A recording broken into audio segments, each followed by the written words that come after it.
Ďakujem pekne, príjemný deň prajem. Dnes sme mali 19.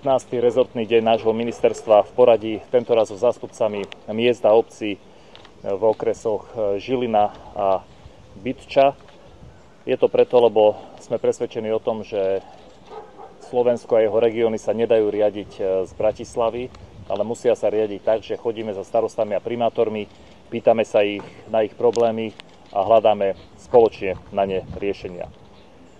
Tento deň rezortný je následkom aj toho, že sme v decembri, keď sme nastúpili na ministerstvo, urobili prvý veľký regionálny komunálny kongres v Poprade a na jeseň budeme robiť druhý tento kongres s komunálnymi lídrami. Vtedy v Poprade sme mali 1000 starostov a primátorov a naozaj sa snažíme dodržať základnú pointu, že žiadne rozhodnutia by nemali byť robené na ministerstvách bez diskusie.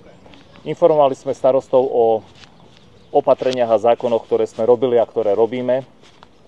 Tým základným je novela zákona o verejnom obstarávaní, ktorá bola schválená v parlamente 2/3 prítomných poslancov a ktorá zásadne zjednodušuje a zrýchľuje verejné obstarávanie v našich regiónoch, v našich mestách, obciach a krajoch, a ktorej výsledkom má byť to, a sme presvedčení, že bude, že ak mesto, obec peniaze má a chce ich použiť na zvyšovanie kvality života obyvateľov, tak ich použiť bude vedieť. Hovorili sme aj o tom, že tento štvrtok budeme mať ďalšiu radu vlády pre regionálny rozvoj na našom ministerstve, kde sa nachádzajú všetci zástupcovia našich samospráv, cez starostov, primátorov, županov, zástupcov podnikateľského sektora, akademickej obce, zástupcov zariadení sociálnych služieb, aby sme rozprávali o tom, čo máme urobiť v budúcom roku, aby sa život v našich mestách a obciach zjednodušil. Ja sa chcem v prvom rade poďakovať v mene mojom, ale aj v mene mojich kolegov, starostov, primátorov za dnešný rezortný deň. Všetko, čo bolo predmetom dnešného rokovania, tu odznelo. Myslím si, že starostovia z tohto rokovania odchádzajú nabudení a posilnení, že sa im pomáha v ich práci.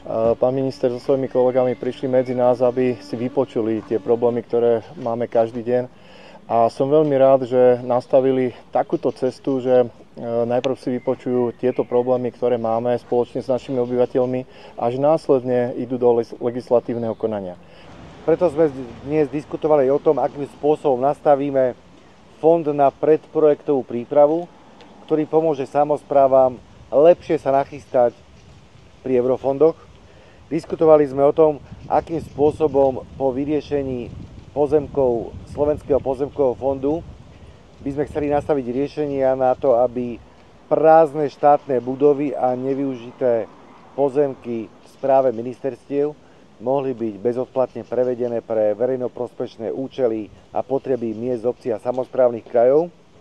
Aj dnes sme to mali možnosť vidieť, aký je dôležitý dialóg, komunikácia, ako je dôležité navštíviť regióny a vypočuť ich konkrétne potreby, aby sme aj my potom v Národnej rade naozaj dostávali legislatívu, ktorá je na pomoc, a ja sa veľmi teším, že z dielne nášho ministerstva naozaj prichádzajú zákony, ktoré si vážia aj samotní starostovia a primátori a vďaka ktorým majú častokrát voľnejšie ruky a môžu lepšie naplňať svoje mandáty, takže ďakujeme krásne.